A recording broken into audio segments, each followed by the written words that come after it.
Hey guys, welcome back to another video. I've been out for a week handling some business, and to put it lightly, a lot is happening in this world. So I'm going to give you my take on the 5 top topics of this week. Stick around for another episode of the Bullpen. Could you please give us your name? Epstein. Jeffrey Epstein, Epstein Island. Epstein. Epstein. I'm Jeffrey Edward Epstein, and my residence address is 6100 Red Hook Boulevard in Virgin Islands. The biggest story right now is Jeffrey Epstein. The DOJ says no client list, no blackmail, nothing. Take a listen. But on Monday this week, a memo by the Justice Department undercut the Attorney General's statements, pouring cold water on these baseless claims. It amounted to a conclusion which was reached many years ago by investigators. The crux of the conclusion is that Jeffrey Epstein killed himself while he was in a Manhattan jail awaiting trial. This is what the memo said, and I quote, "The systematic review revealed no incriminating client list. There was also no credible evidence found that Epstein blackmailed prominent individuals as part of his actions. The Justice Department did not uncover any evidence that could predicate an investigation against uncharged third parties," unquote. You know, when they're opening it up, she said she had it. Everybody says she's bullshitting. She didn't open it up. Now she's got to open it up as a lawyer, as Attorney General. She's got to look into the facts. Now, maybe there's not enough facts in there to put somebody in trouble. Maybe that's why she's saying there's nothing in there. It's not that there's nothing in there. There's not enough to find somebody guilty of some sort of a crime. I think he used money and his connections to people, and that's what it was. That's how he invited them to parties on his island, stuff like that. They all knew he was wealthy. They all knew he had connections with different things. And he also had young broads. I don't think he bribed them or forced them in any way. I think they went there for meetings with him, not knowing what he was going to do. Some people liked what he was doing and stayed there, like President Clinton. And people like that, they have 25, 26 trips. To be honest with you, if he was a connected guy, he's got a lot of money. As a business guy, I might go there once. Once I see what's going on, I probably wouldn't go back. So I don't blame people who went there once or maybe twice and pulled away. It's the people who went repeatedly, 10, 15, 20, 25 times. They were there for sex. And I don't think he had to blackmail them or force them. They did it on their own. The DOJ may be releasing the list of Jeffrey Epstein's clients. Will that really happen? It's sitting on my desk right now to review. That's been a directive by President Trump. I'm reviewing that. I'm reviewing JFK files, MLK files. That's all in the process of being reviewed because that was done at the directive of the president from all of these agencies. I wouldn't want my name on that list even if I didn't go. I wouldn't want you. I don't even want my name on the list. I didn't know what was going to happen. So now she opened them up, and there's nothing in that is damaging to somebody. So she's not just going to smear names who was there, but what did they do? People might have known that, but most people probably didn't. He's a very wealthy guy. Everybody was around him, anybody who's anybody. But there's people talking negative about people all the time too. So what do we do? So take that one because that's what we think. That's what we want to believe. I don't believe she would do all this. If she was really corrupt, she would have said there is no client list. So she admitted there's a client list, and then she says she looked at it and there's no crimes. There's nothing for her to do with it, except for smear people's names because they're on the client list. She don't even know if they went there. They were there to take pictures with him, not necessarily for young girls or anything like that. That wasn't overflown, wasn't like a P. Diddy party. People could have saw it. People didn't like it. They don't go back. She's the Attorney General. I think she's answering it perfectly. What she said, what she meant, and it makes sense. unless you think she's an out-and-out liar, I don't look at her as being that. I don't look at her as throwing her whole career out the window to protect anybody. I think she might have stepped too far ahead of herself. She might have misspoke. But is that what we want to hang a hat on and cripple, destroy people's lives, futures, everything? Because somebody misspoke, stepped a little too quick? She's got to be, if you're going to, everybody seems to want to label somebody with everything. Now, Jeffrey Epstein, everybody knows what he did. She's not saying he didn't do it. She's saying she's looking at the files. She's looking at everything. And there's nothing there as Attorney General to look at it. Now, if you said to her, what do you think as a mom, as a woman, what do you think? She may have said, I wasn't too happy with a lot of things. I don't know what she would have said. But you can't just condemn her for what she said. It makes sense. If she doesn't do things according to law, we're done. We want them to do that. Now when she's doing it, you don't like her explanation. You can't have it both ways. You got to prove she's lying, and then you could try to get her out as the Attorney General. But I don't see none of that happening. She seems very open, very honest. She doesn't stutter. She tells it like it is, just exactly what she's doing and what she's found. If you were the guy and your name was on a list to call you to come there, whatever, and maybe I didn't even go, but my name was on the list. So you want her to attack me for it? I would feel a certain way. I would say, well, I didn't even do anything. How do I know what he was doing there? How do I know what was going to happen? I went for him. I went for business meetings and whatever. I didn't know what was going on. Again, this is not like P. Diddy. They knew exactly what they were, a freak out. They knew exactly what was going on. This is totally different. The guy is a bad dude. Now, whether he killed himself or not, we'll see. We'll talk about it. Sure. First, to back up on that, in February, I did an interview on Fox, and it's been getting a lot of attention because I was asked a question about the client list, and my response was, it's sitting on my desk to be reviewed, meaning the file along with the JFK, MLK files as well. That's what I meant by that. First of all, what floor is he on? Now, he's got to come down 2 floors. How does he come down? A lot of those doors I was in prison are locked. Even getting the elevator, you couldn't just get it. It's not like in a regular building. You're in jail. So he'd have to, in 2 minutes, or 1 minute, he's off all the cameras. I don't know how they did that. And he runs out the building. I mean, that is, unless that wouldn't be caught on video. There's videos everywhere. It's impossible. Yeah.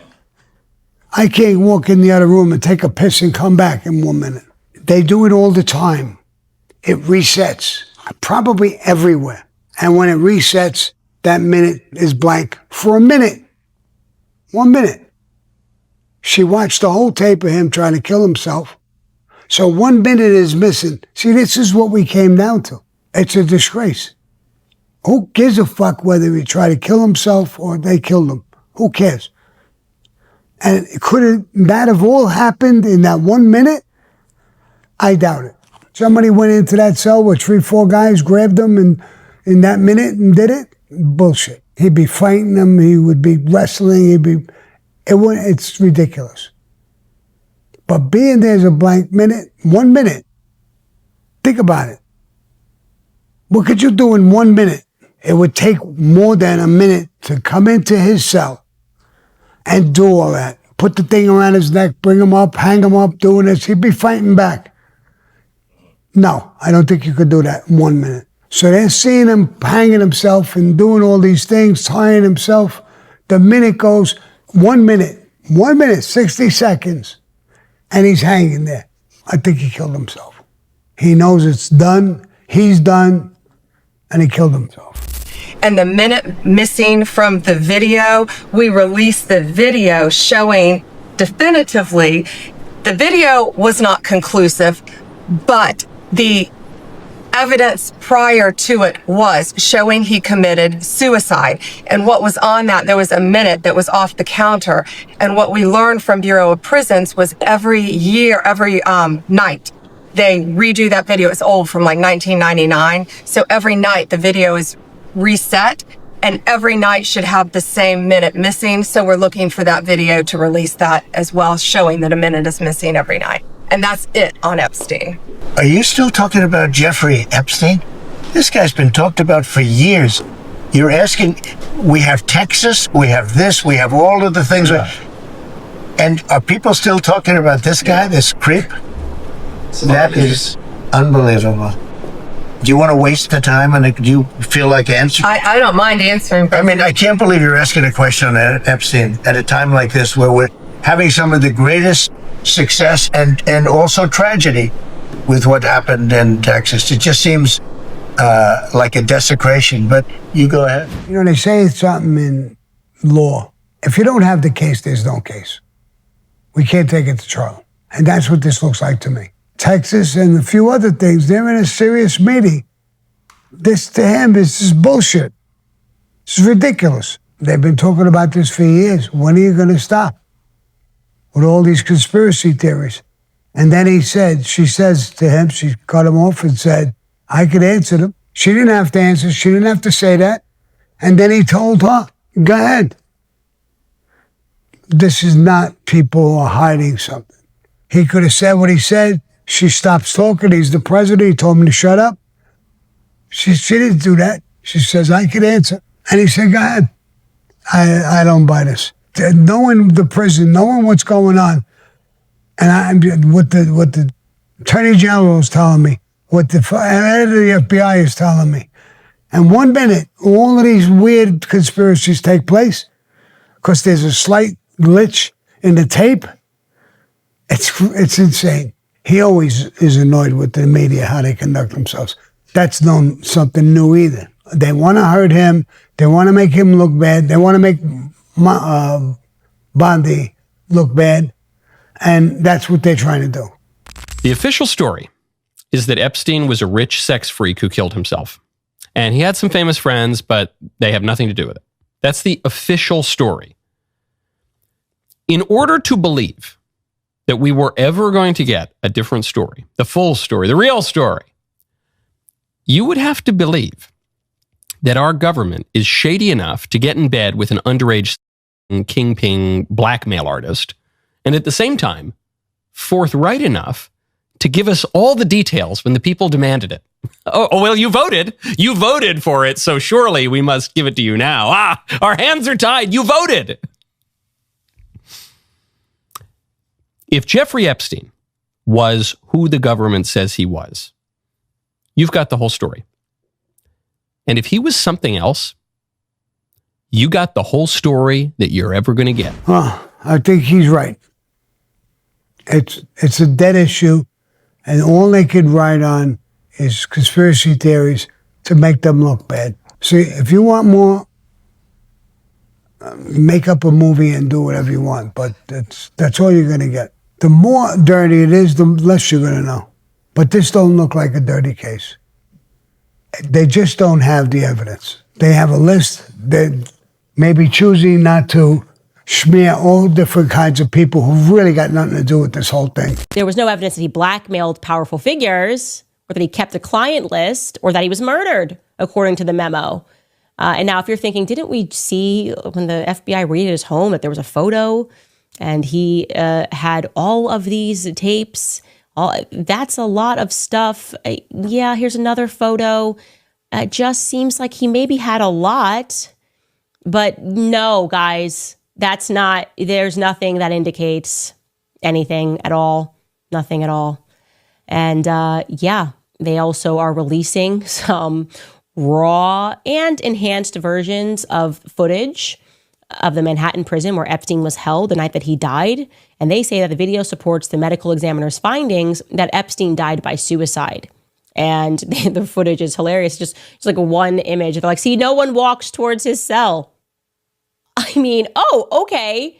Here it is, guys. I guess that means since no one entered the cell this way, that it's totally impossible that anybody entered another way. It's totally impossible that anything else happened because look, we're showing you the footage, friends. It's over. Look away. There's a lot of times I was in prison, there was no guards, and I'm go, hey, how go? I want to go. I want to, whatever. Then what do you think? They're just walking around the whole place? They have times when they walk. If there's a sensible question, what time did he kill himself? What time is the guards walk? That's all documented stuff. Maybe they're walking, it's a big prison. Maybe they're walking somewhere else. Maybe it's not time for the walk. I don't think there is any way in or out except for the front. There might be a back door, but you're not getting in or out that door. But I know the area. First of all, I think I was in that area. When they opened the door, they can't even open it, the guards, from the inside. It's got to be opened from the outside with a key. Like when you get chow, you get to eat. So there's somebody who's got to open that from the outside, come in less now because he's coming in, he's wasting time. Less than 60 seconds, they got to grab him, wrestle him, tie him up, hang him, make it look like a suicide. Candace, I'm sorry, I think the world of you, but this is it, one way or another. And I agree with the other guy. If it ever happened, you're never going to see it anyway. I want to defend the U.S. government here, not even just the Trump administration. I want to defend the U.S. government here a little bit. Governments do not behave in a transparent way, and they cannot behave in a totally transparent way. You want some degree of democratic accountability, certainly, but in order for a government to function, that you cannot have a direct government of the people with direct democratic transparency on every single matter. That's not how affairs of state are conducted.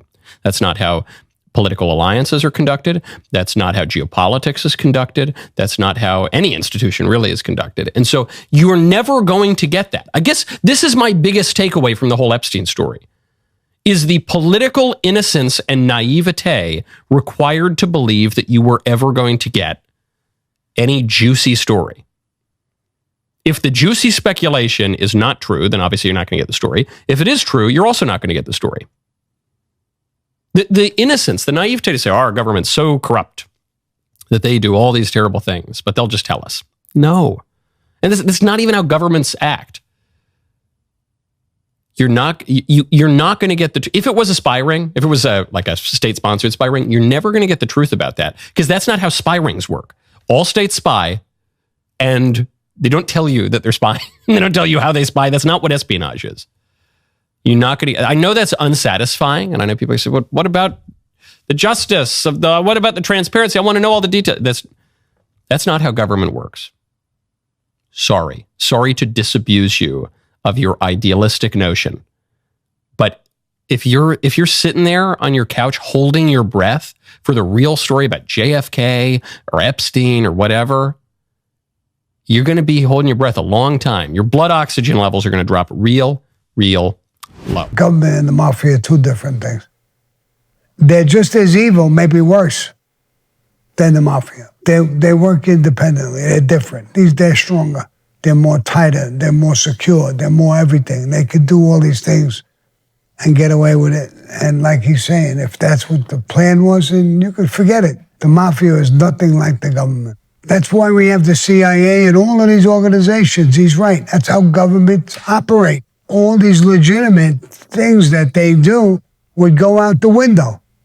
You can't have somebody looking over their shoulder every 2 minutes. Doesn't work. Governments don't work like that. I want to start by tipping my hat to a few heroes who put their lives on the line down in Texas. During those floods, they saved so many lives. That's real courage. Sad breaking news right now. I did want to share this post with you from Representative August Pfluger. He is saying that Camp Mystic's co-owner Dick Eastland has died due to the flooding here, saying he sacrificed his life to save the girls attending the camp, which was a Riverside Christian camp for girls in Hunt, Texas. Here's what this quote says. It says, Camp Mystics Dick Eastland no doubt gave his life attempting to save his campers. For decades, he and his wife, Tweety, poured his life into loving and developing girls and women of character. Thank you, Mr. Eastland. We love you and miss you. Now, according to this latest news conference we did get here, 11 girls and 1 counts. So this guy behind me is truly a hero, and just listen to what he did. His name is Scott Ruskin. He's a New Jersey native and a member of the U.S. Coast Guard, and he saved 165 lives during the Texas floods. This was his first ever rescue mission. The situation, obviously, as you know, was dire. Roads washed out, water rising fast and rushing, and dozens of children and camp counselors were trapped. But Scott didn't hesitate. He was lowered from a helicopter into a disaster zone, helping to organize evacuations and keep terrified kids calm as the river kept rising. When the last helicopter left, he stayed behind, the only Coast Guard member on the ground, making sure that everyone else got out safely. No headlines can fully capture what he did. He didn't just rescue people. He led, reassured, and refused to leave until every single person was accounted for. This is what courage looks like. This is what selflessness looks like. This is what a hero looks like. 165 families have their loved ones back because of you. Thank you, Scott. The world is watching, and we're grateful. And I'm just going to say that I am happy to bring a more positive story out of this horrifically tragic event that we've been covering. It's almost like a ship sinking and save the women and children, and that's their mentality. This guy has that same mentality, and more power to him. He's a great guy, obviously. And he's, by staying, saved 165 family lives. The Christian church I go to does things like that, boys' camps and all different kinds of camps. He's a good man. He saw what was happening. He tried to go out, maybe save 1 or 2 girls, maybe got caught up in the riptide, and that was the end of him. He's a hero. If I could say one thing to Eastland's family, be proud of your dad, your husband. I mean, he did a terrific job. He lost his life trying to save people. This is a time for prayer, feeling sorry for them. Me and my organization is going to make some donations to them, to the Convoy of Hope. I've watched them. They're doing a great job. I checked them out. The money goes right to the people and helping the people who died and lost things. I'm all for it. There's a guy, Jamie, here who runs it. I did a lot of research on it. Good man, honest man. He's been sending stuff there and helping the people. So I'll send you that link. We're going to make a donation to him. I am. And if you guys want to do it, this is a legit organization that is strictly helping people. I know I'm probably going to get canceled for this, but Camp Mystic is a whites-only girls' Christian camp. They don't even have a token Asian. They don't have a token black person. It is a all-white, white-only, conservative Christian camp. If you ain't white, you ain't right, you ain't getting in, you ain't going, period. And I think that context needs to be said in this matter. It's not to say that we don't want the girls to be found, whatever girls that are missing or whatever right now, but you best believe, especially in today's political climate, if this were a group of Hispanic girls, especially with them being in East Texas, it should be most likely Hispanic. If this were a group of Hispanic girls out there, this would not be getting this type of coverage that they're getting. No one would give a and all these white people, the parents of these little girls, would be saying things like they need to be deported, they shouldn't have been here in the first place, and yada yada yada. So before y'all come at me, before y'all start leaving hate comments on my page about, oh, these are just kids and they don't know no better, the parents of these children who are choosing, and it is a choice in 2025, it is definitely a freaking choice to go into East damn Texas and to make a all-white enclave, exclusionary just for white people, with all the black people in East Texas, with all the Hispanic people in East Texas. Somehow, some way, you have carved out an all-white, whites-only enclave in East Texas for your white children. Yeah, I have a problem with that. I have a big problem with that. Once again, this is no shade to the girls. I hope they all get found. But once again, y'all have to understand the climate that we're living in. They want you to have sympathy for these people. They want you to get out of your bed and to come out of your home and to go find these people and to donate your money to go find these people. Meanwhile, they are deporting your family members. Meanwhile, they're setting up concentration camps and prisons for your family members. And I need y'all to keep that in mind before y'all get out there and put on your rain boots and go find these little girls. I got black people in my family. They're all disturbed about this, what happened in Texas. Not only to those kids, but to all the people. And it's a disgrace to have somebody talk like that. But she showed her colors. She showed what she is. Now, I wonder if there was, I'll reverse her question. If there was a group from another area that had all black children in it, and this happened, and if a white woman said what you're saying, boy, she'd be strung up. She'd be barred and taken off. How they gave you a chance to even talk when you're talking like that is unbelievable. We're a country full of all different kinds of people, different races, different religions, different colors, different nationalities. And I guess you're going to come across people like this. And this keeps, what you're against is racial divide, you're saying? This keeps racial divide ongoing. A lot of white people are going to see this, they're going to hate it. There is no doubt this woman is a straight up fucking racist piece of shit. They're all kids. It's a Christian school in a white neighborhood. I'm sure they're not discriminating.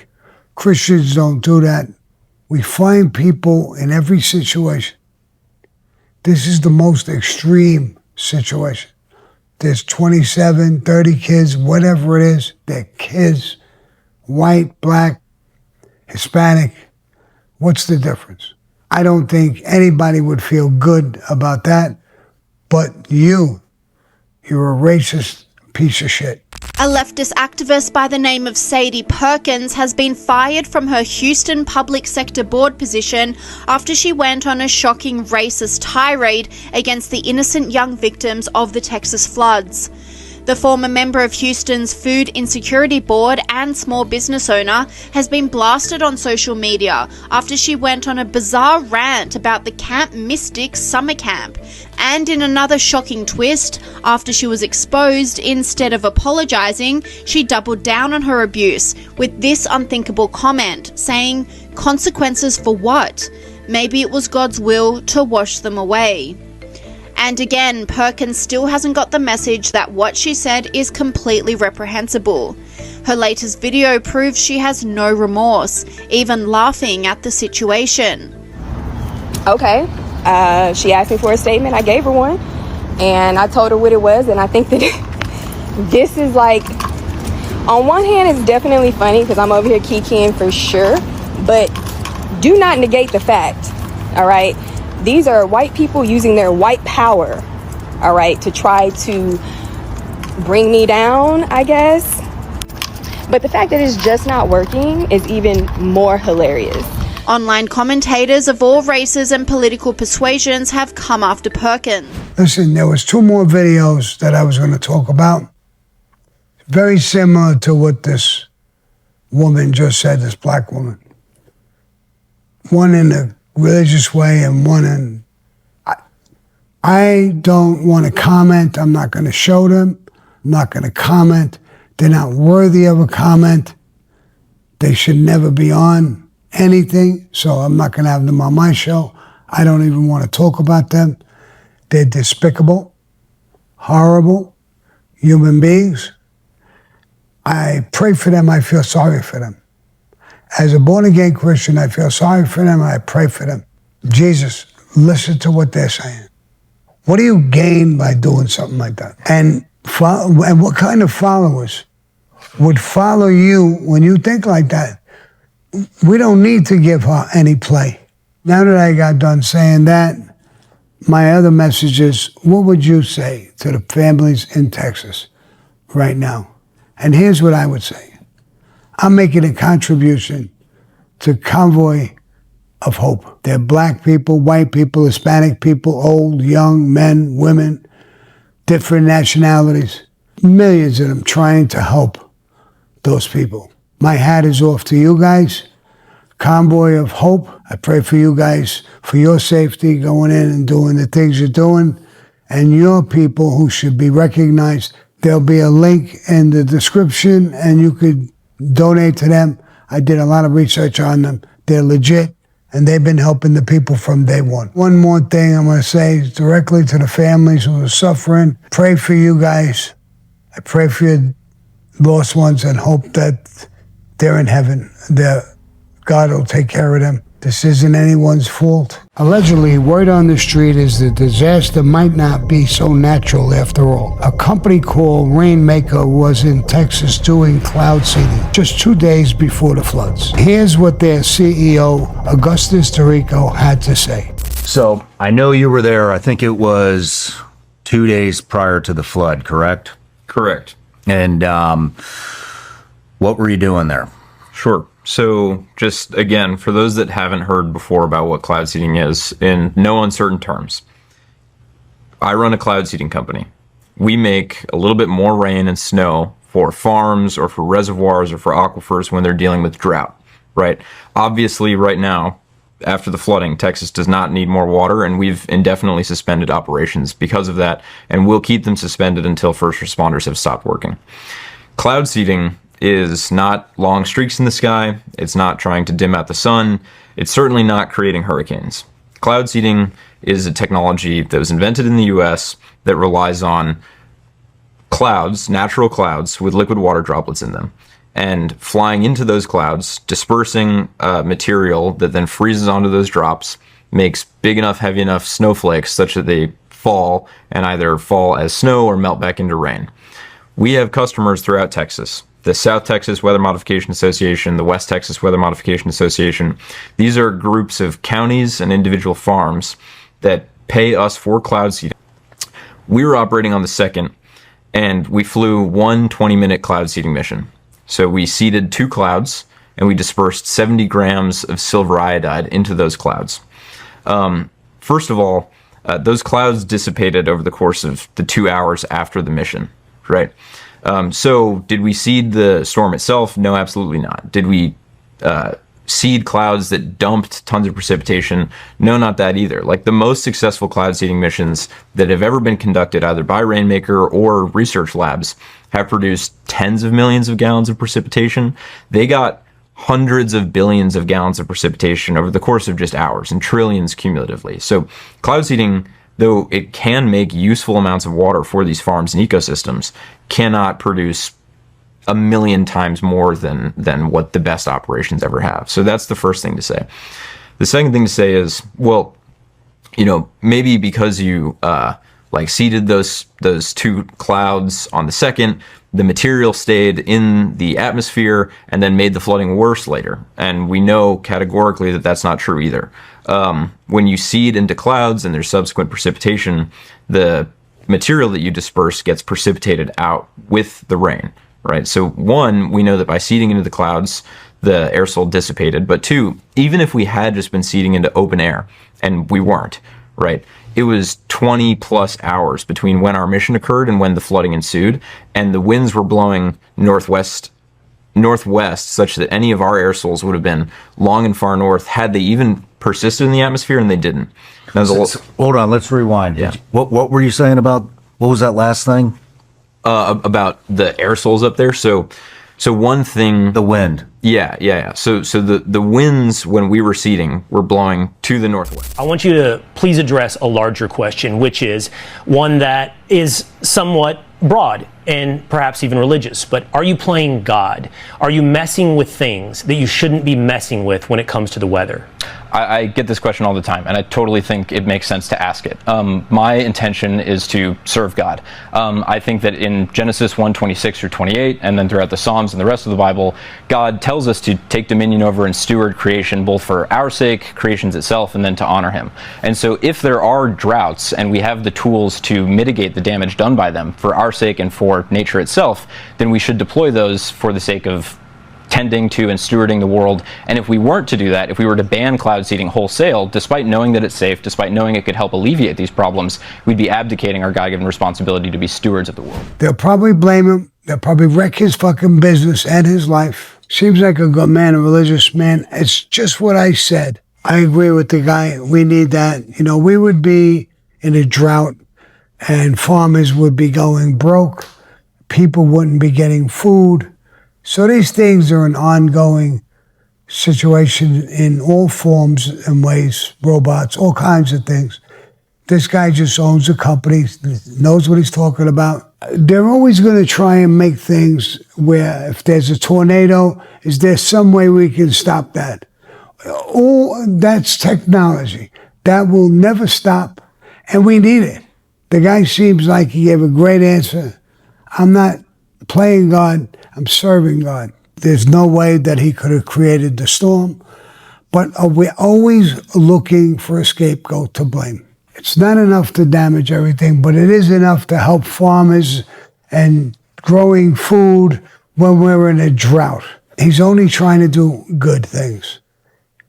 Even if this added to the drought, you just want to blame him and wreck his life. He has nothing to do with the storm. Is there anything that you may want to confess tonight before you go in? I keep everything right here. This might shock some folks. Diddy had his share of supporters. Here's how they reacted to the verdict. Count 1, racketeering conspiracy, not guilty. Count 2, not guilty. Count 3, guilty. Count 4, not guilty. Count 5, guilty. So essentially, the jurors found that he was guilty of the Mann Act. That is the transportation to engage in prostitution, but they found him not guilty on sex trafficking, very serious charge there where he could have spent a minimum of 15 years in prison, and not guilty on that racketeering conspiracy, which he could have spent up to life in prison for. Yeah, you just heard this verdict, and I think I was right. I talked about it before, and I said, the RICO Act, they made a tremendous mistake using that. People didn't understand it.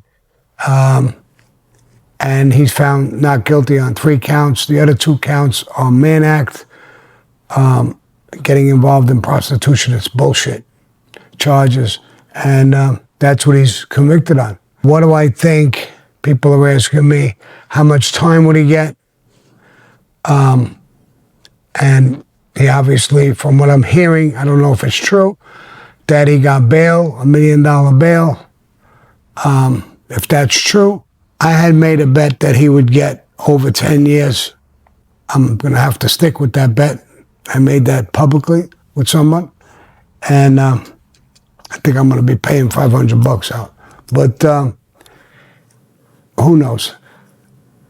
I don't know. The judge is going to look at this in a way that's a little different. He heard all the counts. He knows what he did.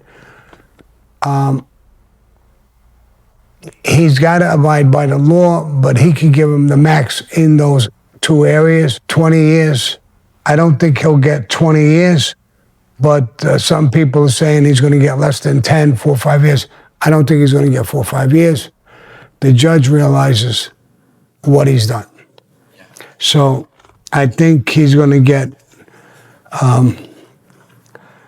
at least 10, maybe a little more than 10. He won't get to 20, I don't think. It seems like the RICO Act, I understood it better than most people, even lawyers, that people wouldn't understand it. If he would have got hit with no RICO, straight charges of what he did, state charges, I think he would have got crushed. But that's hypothetical. That's Monday quarterback. I explained the RICO charge. It's an organization with, like, let's say the mafia. I was indicted multiple times on the RICO Act. It was specifically against Italians and the mafia. And then it was so powerful, it had such a tremendous conviction rate, they started using it against everybody. Black guys, Hispanic, Mexicans. They even used it against Trump. Yeah, and I think he beat the charge as well. It's an organization that's showing the boss, the underboss, the concierge, captains, maid guys, and they're doing multiple crimes all over the place. That's a criminal organization. Now, he was having sex. Most of the women were willing. They called him back, texted him back. It proved he wasn't forcing them. It proved, he did some ugly shit, but the jury looked at it that they understood it, but they couldn't understand the RICO Act. Well, the RICO case works. It does. It shows a history of this organization, and it shows multiple crimes. He really didn't have multiple. He had these freakouts. He really didn't have multiple crimes. Now, the multiple crimes, people said there was kids. No kids came out at the trial, so we don't know if that's true. The jury probably didn't know if it's true. They said he attempted murder or he was involved in 1 or 2 murders. They gave no proof to that. So the jury looks at that and says, well, he didn't do that. You didn't prove that case. So all the things that they brought out publicly before, they failed to bring out during the trial. The judge said you have to follow the law. They did follow the law. They looked at the law and they don't see evidence in those charges. And they found him not guilty. Simple as that. The government screwed up big time. How could the jury vote guilty on something that's not there, that they don't even see? So they're following the law. I didn't see that. I didn't hear that. You didn't prove it. So it's not guilty. That's the way the court system works. They have to use it where they can prove to the world, like the mafia. The whole world knew there was a mafia.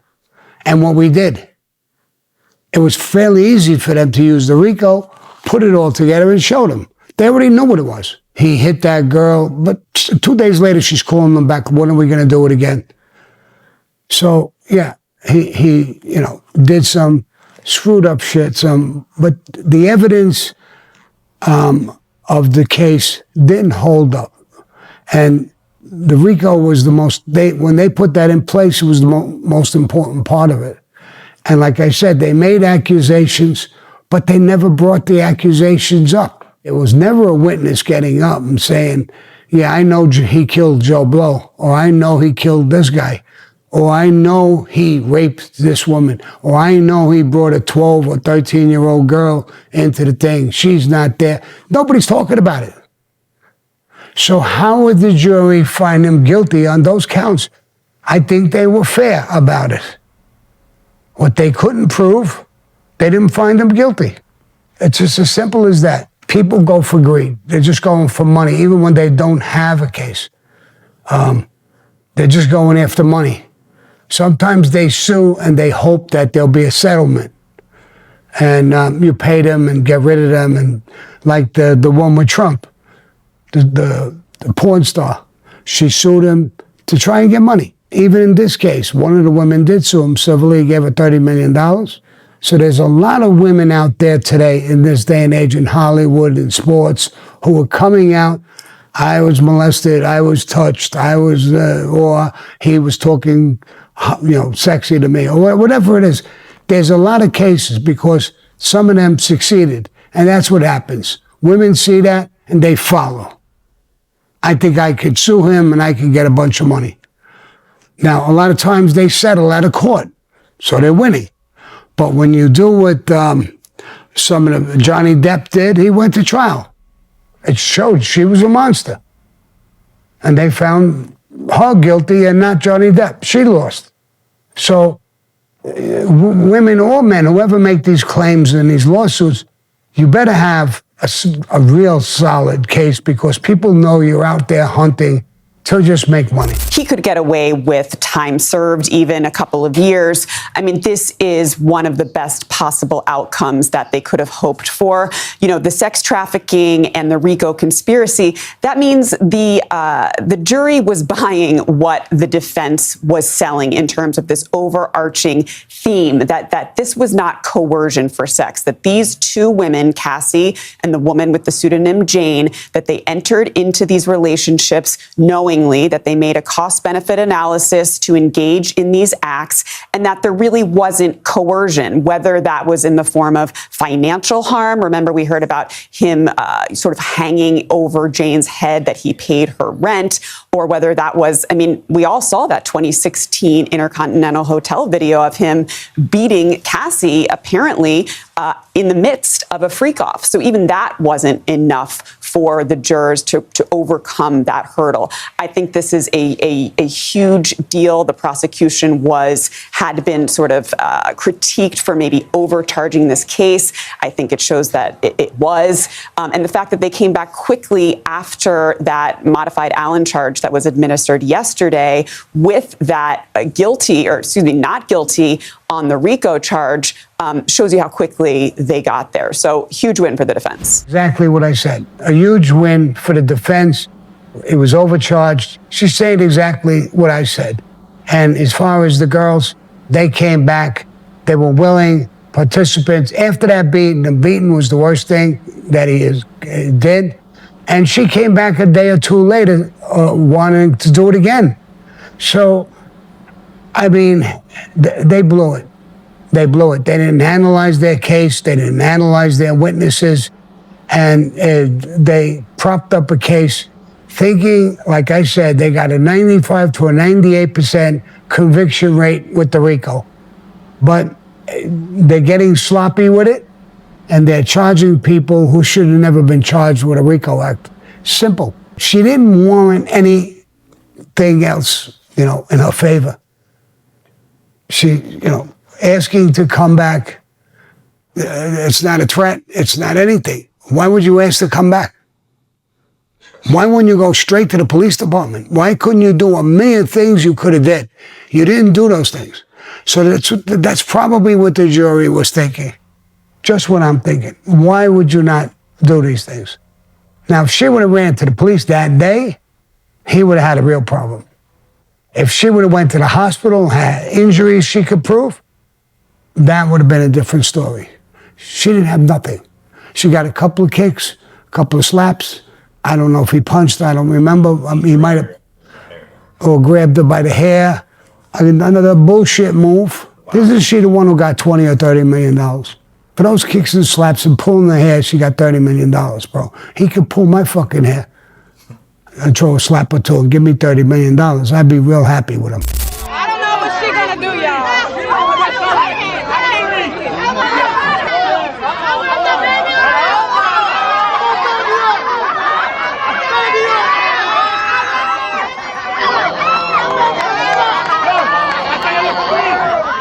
I mean, I've seen stupid things in my life. This is, takes the cake. That's not supporters. These are just ignorant people doing that.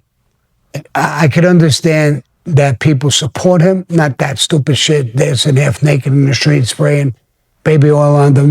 These are maniacs. But John Gotti had supporters. And he did a lot of things, and he was guilty, found guilty, and a lot of evidence came out, and they were supporting him. So there's people who support you, and people who don't. He might have taken care of and done the right thing with a lot of different people. Listen, I have a lot of crime, too.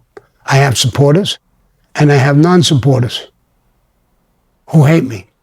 But I have a lot of people that I treated good in life, and they still love me or care about me. You call them supporters, call them whatever you want to call them. It's normal. Some people have liked you. You've never done anything to hurt them. You've done things to help them through life, in friendship, in different ways. And they like you. They don't give a shit what you do. I've seen a lot of kids do ugly crimes, school shootings, all kinds of things. Their mothers and fathers and sisters and brothers, oh, he's such a good kid. He just killed 14 people. But they have supporters. He was a good people to them. He wasn't a good people to the other people that he hurt. So you can look at it two ways. There's going to be supporters and there's going to be haters.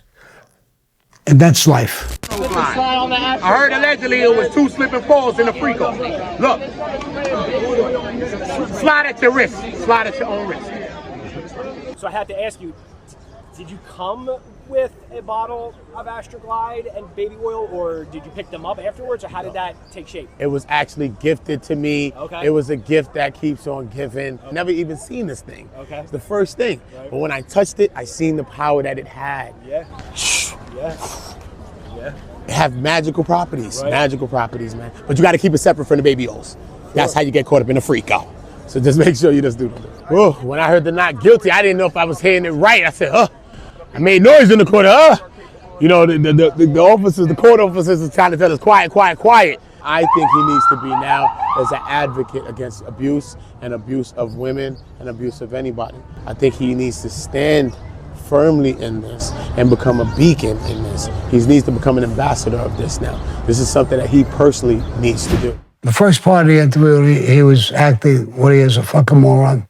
And then the second part, he's trying to say, you could change your life around and act decent and not hurt women, not do this, not do that. So, listen, I don't even know what to say. When you see a person like that, when I was younger, I worked in a construction site. I went into a mental institution. We were replacing pipes and stuff in there. And I've seen people act like this and do things, drinking water out of a toilet bowl, doing weird shit. People are fucking wackos. This guy is a half a wacko. Why would you do that? Go down there spraying women with whatever solution he's gotten, or baby oil. They're out of their mind. I don't know how to comment on some people like that. They're just, you ever hear that expression, a picture was worth 1,000 words? Well, take a look at the picture and I don't have 1,000 words. I became a born-again Christian, and I repented for what I did. If he does something like that, there's a good possibility. You take a guy to a real extreme, changes his life, and becomes a good person. So you say to yourself, when you watch that happen, it's rare, but when you watch that happen, you say, if God could forgive him and make him come out and help people now, then God bless him. He could be a good advocate for that, because if the jury and God could forgive him for what he did, then God and juries could forgive anybody for anything they did. So there's always that possibility. So I don't think he should be an advocate for anything, really, but if he does, more power to him. I know there's guys in prison doing life sentences and changed their lives around and came out, and these are pretty evil people, and they really did change their life around.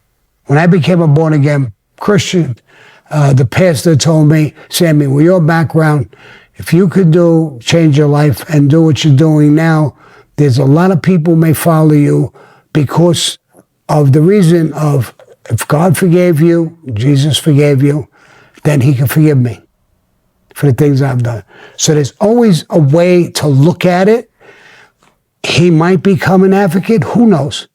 And if he does, he might become a powerful one, because he's talking to other people who would do what he did and trying to stop it. And maybe he will stop some of them. And it's a good thing if that happens. So I really don't know. I'm not a psychologist or a psychiatrist. I really don't know. But that's just my opinion. I'm sure by now you've heard about Alligator Alcatraz. It just opened, and already it's making all kinds of headlines. Take a listen. New tonight, video from inside the controversial facility politicians are calling Alligator Alcatraz. New documents show criminals may not be the only ones who end up at the new state-run detention facility in the Everglades. NBC6 politics reporter Hatzel Vela got a hold of state documents that show the facility may hold mothers, children, and the elderly, which contradicts what the president said earlier this week. As more detainees arrive at what state leaders call Alligator Alcatraz, we learn more about who can end up at the facility. Very soon, this facility will house some of the most menacing migrants, some of the most vicious people on the planet. That's what President Trump said Tuesday while visiting the now highly controversial Everglades facility. But state documents show otherwise. This 37-page document, when talking about facility, says an unaccompanied minor under 18, persons over 70, females with children, and family groups would not be placed in hold rooms. And juveniles, babies, pregnant women, and others for whom it is medically necessary should have regular access to snacks, milk, juice, etc. Before we go in, State Democratic lawmakers on Thursday tried to get inside the facility, but were told they could not go inside because of security concerns. They argue Florida law allows their visit and question the state's transparency. This process has occurred with no transparency whatsoever, with Governor Ron DeSantis handing out contracts to his friends to build what is essentially a concentration camp. Through court documents, we also learned the Department of Homeland Security has not authorized or funded the detention center, and that the state has not applied for federal funds, despite what the governor has repeatedly said, that the state will be reimbursed. Already, we've seen job listings for the detention center. This one, for example, a custodial officer pays almost $100,000. The officer would be required to live on site with meals and flights provided.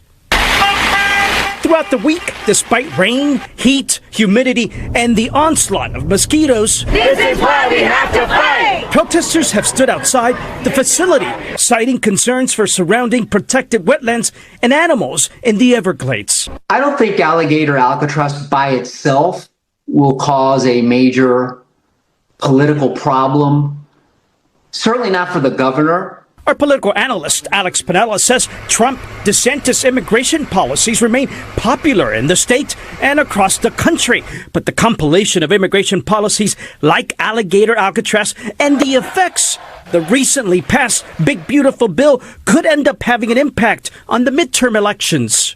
That could flip 5, 6, 7 congressional districts in other parts of the country. That is nationally, but locally, Pinellas thinks all 3 Republican members of Congress are in pretty safe districts, meaning they're likely to win re-election. First of all, they're protesting the mosquitoes and this and that and the other thing. I've been in and out of all kinds of prisons. Mosquitoes, you bet. Flies, you bet. Mice, rats, everything are in prisons. They're shitholes. This place here has access to open air. It may be a little warm in Florida, but they have access to it. It looks like it's a much better prison than the ADX Supermax. At least the guys got freedom. They can go out, they can socialize, they can play ball, they can lift weights, they can do whatever they want. And I'm sure that whoever goes there when it's a prison is gonna love it. A lot more than most prisons. Most prisons, you never even get out of your cell. So, and then these people, it has mosquitoes. People committed crimes, murders, all kinds of things. We have to worry about they have mosquitoes? They got mosquito nets. They got mosquito poisons and sprays and whatever. I don't sympathize with them over bullshit things like that. Now, if you talk about the food or these things, that's a different story. But it seems like it's going to be a classy joint if you're going to do time. It's a better place than most places. And the reason for that is the security will be less. Because if you're going to break out, you got to go into a swamp. Snakes, alligators, all of these things. Nobody's going to try and escape out of there. So they're going to be more lax with everything. I think it's good for the government, the state, for the prisoners who are there are going to like it much more than I'm sure any guy in the ADX Supermax or some of these real tough prisons would love to be there rather than being where they are now. So Alligator Alcatraz has only been functional for like 5 or 6 days now, and we're already getting reports of abuses from inside the facility. As somebody who's done time incarcerated at multiple different facilities, let's go through these one by one. One of the complaints is that they haven't had access to be able to shower in days. I can tell you that at Oregon State Penitentiary, there were often weeks where we would only get 2 showers a week. It's disgusting, it's inhumane, and it's not enough. This one is probably the biggest human rights violation if it's true. They're saying that they only get food once a day and that some of the food that they've been served has maggots or worms in it. That definitely falls under cruel and unusual punishment. It's inhumane and it's a human rights violation if it's true. They are saying that it is freezing in those tents because of those big ass ACs that I pointed out to everybody. That there are facilities that I've been in where they kept it way too cold. It's absolutely miserable. Whether you're too cold or too hot, that shit sucks. They're saying that the mosquitoes are the size of elephants. That's childish and obviously cap. Make no mistake, there are really large mosquitoes in Florida, particularly in the Everglades. Here's the thing, a spokesperson for the facility says that this is false and also that there's been no deaths at the facility. Well, I would hope being open for 5 or 6 days you didn't have any deaths yet. Honestly and objectively, from my personal experience, I can tell you 100% that these facilities and the people who run them will lie. I can also tell you unequivocally that the people who are locked up in these facilities will lie as well. It's really up to you who you want to believe in this situation, but there's a really easy way that they could be squashing all of this. And all that they would have to do is put some cameras in there. Let people see what they're actually doing and stop trying to hide it, because that seems shady as fuck. They have denied government officials who actually have the authority to go in and do oversight on these types of facilities access. They're not letting anybody in to see what's going on. The other side of that coin is that they have said that they will allow these people into that facility over the weekend for an hour to check out what's going on, but honestly, that could be orchestrated. It's real easy to clean everything up for an hour and make sure everybody's on their best behavior. Some things he's saying is right. Worrying about people having mosquitoes, that's ridiculous. It's stupid. First of all, you can't make any of these judgments yet. It's open from, according to him, 5 days. There's no way in the world that they will get away with eating 1 meal a day. That's bullshit. Even in the worst prisons, you're going to get 3 meals a day. They can never do it. As far as cameras, that place will be loaded with cameras. Maybe they're not in there yet, but they'll put them in. Some things I agree with what he's saying, some things I don't agree, and they'll lie. I don't think they'll lie. There's a lot of wardens and people who like their jobs, they make big money. They're not going to come out and lie. There's no reason for it. They don't want to, even in the ADX Supermax, there was a warden, one of the best guys I ever met in my life, and he always tried to make things as easy as possible. This isn't like some movie where you go into Southern prison and they're torturing you, Big Daddy comes out. That's all bullshit. There'll be groups watching this place left and right, so this is all crap. What he's saying, mostly. You're not going to hire guys to do that. You may get 1 or 2 people who would do something like that, but on a big scale like this, never happened. There'll be muggings, there'll be fights, there'll be stabbings or whatever on occasion. So they can talk about that, and it's inhumane. Well, what are you going to do? Illegals are going to run out. Sooner or later, they're going to get rid of illegals. A lot of illegals now don't even want to be in this country no more. They think they had a picnic. Trump showed them it's not a picnic. And they're leaving on their own now. So as many as they're getting rid of, some of them are just leaving on their own. I'm better off in my own country. I'm not being treated good. I mean, what do you want to do with them, these prisoners? If not something like this, you want to go to the Waldorf Astoria in New York and pay $2,000 a room and coddle them and baby them? I mean, what do you want to do? They're arrested. They're criminals. They did crimes. From murder to rape to every single crime you could think of is going to be in that prison or in most prisons. It's going to do no worse than any other prison, 1. 2, I think it's going to be a lot better. If I was doing time, I would rather be in there to go out. And he says it's a little cold. But I'd rather it a little cold than a little hot. I'll cuddle up under a blanket. If it's too hot, there's nothing you can do. So they have big, big generators for air conditioners. So they're trying to make it humane, obviously. And then there's people, or the news media, or Democrats, who want to say everything Trump is doing and the governor of Florida is doing is wrong, illegal, immoral. It's all bullshit. There's a headline that kind of flew under the radar this week, but it's worth talking about. Trump just got his big, beautiful bill passed, and it's got folks on both sides fired up. Here's why. Trump's so-called big beautiful bill has now become law. Let's objectively talk about what's in it. It's a monster bill, over 900 pages, and incredibly controversial, with some Democrats straight up calling it evil, and many conservatives also saying it's terrible. But supporters say that it's a huge victory, delivering on several of Trump's core campaign promises. So here are the top 5 most controversial things we see people talking about. First, that millions of people will lose their Medicaid healthcare. It's true that there are significant changes to Medicaid in this bill. The biggest change comes from the new work requirement, which would require Medicaid recipients aged 19 to 64 to regularly file paperwork showing that they're working, volunteering, or attending school at least 80 hours per month, unless they qualify for an exemption like caring for a young child or having a disability. As a side note, there's now also a similar work requirement to receive federal food assistance. Medicaid recipients will now also face some new out-of-pocket costs, and states will receive less federal funding for Medicaid. Taken together, the nonpartisan Congressional Budget Office estimates that around 8 million people could lose their coverage, mostly due to paperwork or noncompliance. Second, the bill will give ICE a bigger budget than the militaries of most countries. This is generally true. Here's a breakdown of funds allocated to ICE and other border efforts over the next few years. Overall, estimates place this new budget for immigration control around the size of Canada's entire military budget. So the bill adds new caps to the amount of federal loans you can take out for graduate and professional school loans, meaning if students need to borrow more than these caps, they'll have to turn to private loans. Also, Pell Grants must only go to full-time students now, and Biden's income-driven repayment plan has been replaced with a new, more stringent plan. I don't believe they're going to lose Medicaid. I think what's going to happen is if you are underage, they're going to require you to work so many hours a week or something like that. I think that's fair. The people above 65 or whatever, they're not losing anything. 900 page, 1,000 page, I can never read it.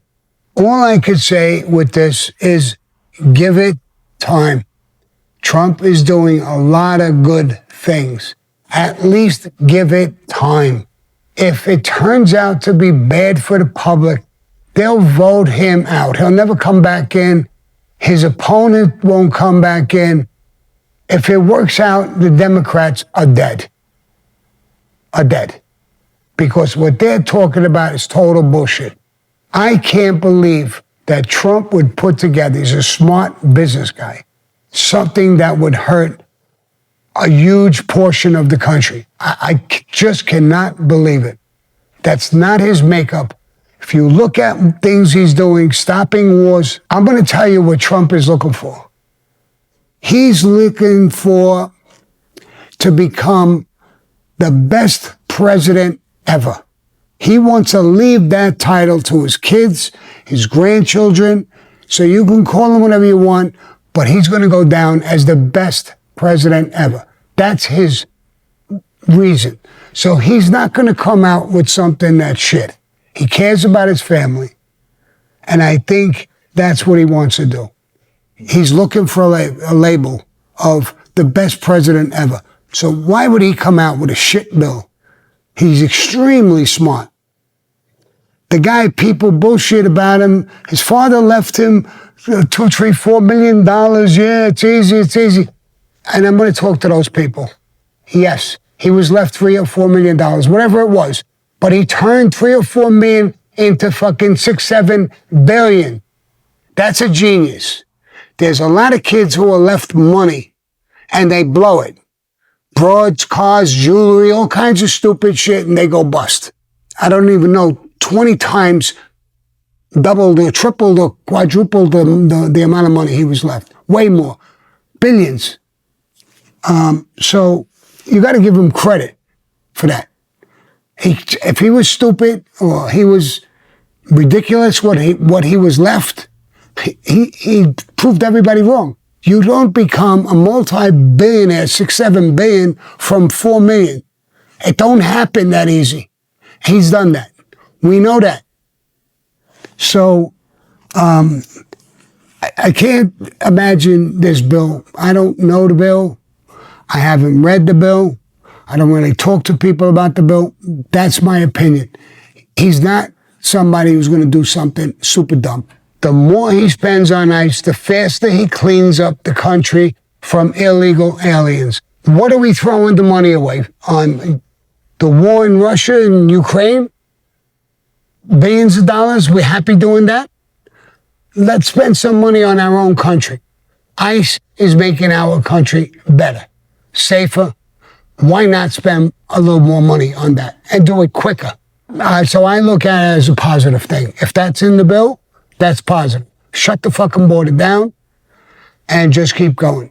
That sounds like positive stuff to me. All of those things we just mentioned, it reaches millions and millions and millions of people in this country. So it sounds like the tax cuts stay the same for the wealthy, not what they're saying actually. They stay the same.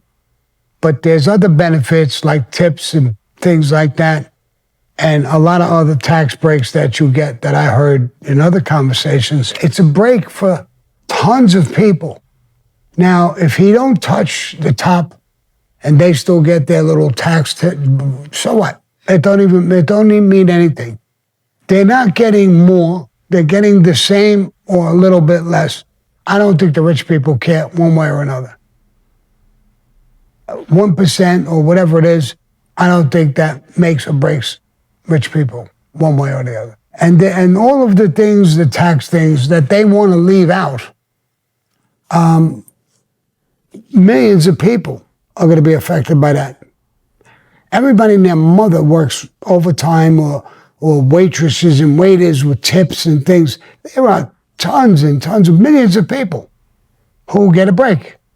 So I don't get their point again. And I would say, let it play out. Let's see what happens. But they have to squawk at everything and make everything sound like what he's doing is an explosion to the country. I don't see that. And the only people squawking about it is a handful of people, and most of them are all Democrats. You don't hear too many Republicans squawking about it. They had chances to change it and turn it around. If they give out a shit bill, then we as the public, the people, have a choice of voting them out or voting them in. It was a great thing. So I think it's up to the people. Everybody who's going to feel this. I know one thing, taxes on tips and all of these things he's talking about, Social Security, overtime, is going to hit tens of millions of people, not just the rich. And the rich, anyway, they're not in the tens of millions. They're a small minority. So if the Democrats are just trying to bullshit us, and this is a good thing for the country, then I'd hate to be a Democrat and run for office. If I'm a Republican and this hurt the country, I would hate to run as a Republican. Somebody's going to get hurt. Let it play out. Let's see what happens. But it's just common sense. There are millions, tens of millions of people seem like they're going to make more money. Less taxes on them.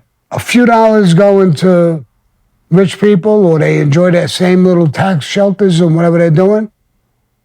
Again, they are the minority. They are not even 1% of the public. So I don't know why that's always being thrown in our face. 99% of the public is not millionaires or billionaires. So as somebody that grew up on government assistance and food stamps, I'm not mad at Trump at all for cutting some of the government benefits that they're giving out, because y'all, let's not act as if people aren't abusing this. Let's not act as if we ain't got an epidemic of people who just don't want to go to work because they expect the government to take care of them. I saw two people on TikTok the other day arguing, and it was a man and a woman, and the man wanted to go to work. The woman was mad at him, yelling at him, would not let him go to work because of the fact if they found out about his income, she would lose her government funded housing and she would lose her benefits, and she would not let the man go to work because she didn't want to lose that. And I think that's an issue in America, bro. Like, there's a lot of people that do that. Y'all, if Trump is opening up more jobs, then you should want to get up and go work and not have to depend on the government. The government assistance is a stepping stone to help you get to a point where you can get back on your feet and do for yourself and take care of yourself. That's what it's about. It's not about, oh, well, just sit back and let people who go out and work take care of me so I can live an easy life because I need to live an easy life for whatever reason, bruh. All of us have to get up and work. White people, black people, Mexicans, everybody got to get up and work. Nobody is owed anything by the government. Nobody is owed anything by America. Nobody deserves no handouts, bro. I don't want no handouts. So, and Trump didn't cut the government benefits out. Like, y'all are making it seem like he just got rid of it. He just made stricter eligibility requirements. I agree on him. Hey, bro, I agree with you 100%, 1,000%. There are people there just want to stay there, not work, not do anything. And I agree with you. It's a stepping stone. It's supposed to be a stepping stone. What he said, I agree with him 1,000%. It's a stepping stone for people who are broke to get to a point where you can go out and do it yourself. But some people just sit there and take it forever. I've even had some people in my family who've done things like this. So I agree with him 100%.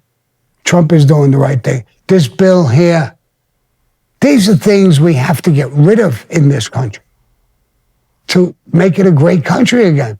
Or the whole country is sit on their ass and do nothing. You can't even get somebody to go to work in some companies. Every business guy I talk to tells me the same thing. I have trouble hiring. I got people who don't want to work. They want to come in. They want to work 4 hours a day, 5 hours a day. They want to work from home. They want to do this. They want to do that. It's amazing. Everybody I talk to, every business guy I talk to, somewhere along the line, we wind up in that conversation, and they tell me the same thing. And I have a hard time hiring, too. Nobody wants to work. Everybody wants to sit on their ass with their hand out and take money. And Trump just, he's not going to have it. Usually when you get people who have handouts or get free everything, they're always in trouble. When you're working and you have a job, you work 8 hours, 7 hours, whatever you work in a day, you're not out moving around and scheming and doing whatever. You're not taking drugs. You're not doing a lot of things. It's a better thing. And then you're tired at the end of the day. Come home, you got a wife or kids or family. You usually eat, you this, you conk out. It's better to take that idle time away. Those people who are just using the system, I guarantee it, those are the people who are scrounging around looking to do scams, stealing things. These are the people who, when there's a problem, they riot, they go in stores and they loot everything. They're the same people. These are all positive things. So I don't see nothing bad about this bill so far that I have seen, heard, or felt. I haven't felt any pain from it. I think I'll do better. I don't know. Is Oklahoma Republican Senator Mark Wayne Mullen. Senator, great to have you on the program. Big win, not just in the House and the Senate, for the American people, for the President of the United States. Medicaid and health care will be one of the ways that Democrats look to attack the big, beautiful law. Now, you can already see them cutting the ads. They're already putting this information out about the number of people that are going to lose health care. How will you respond to that line of attack from Democrats? Well, Democrats don't have a problem with lying, and that's what they're absolutely doing. I mean, you saw the chart right there. And let me throw out something else to you. Medicaid was designed for those that live under the poverty line. We have 35 million people that live under the poverty line here in the United States. Yet your chart just there showed we're over 90 million people that are enrolled on Medicaid. Now, Medicaid is designed for those in need. What we're trying to do as the Republican Party is maintain Medicaid for what it was designed for, because it's literally not solvent right now. We can't keep affording to allow people to rip the American taxpayers off. When we start talking about we're reforming Medicaid, not cutting Medicaid, meaning that we're going to kick people off that are just lazy or gaming the system. And by lazy, a work requirement of 80 hours a month, that means that they only have to work 20 hours a week or go to school 20 hours a week or volunteer 20 hours a week.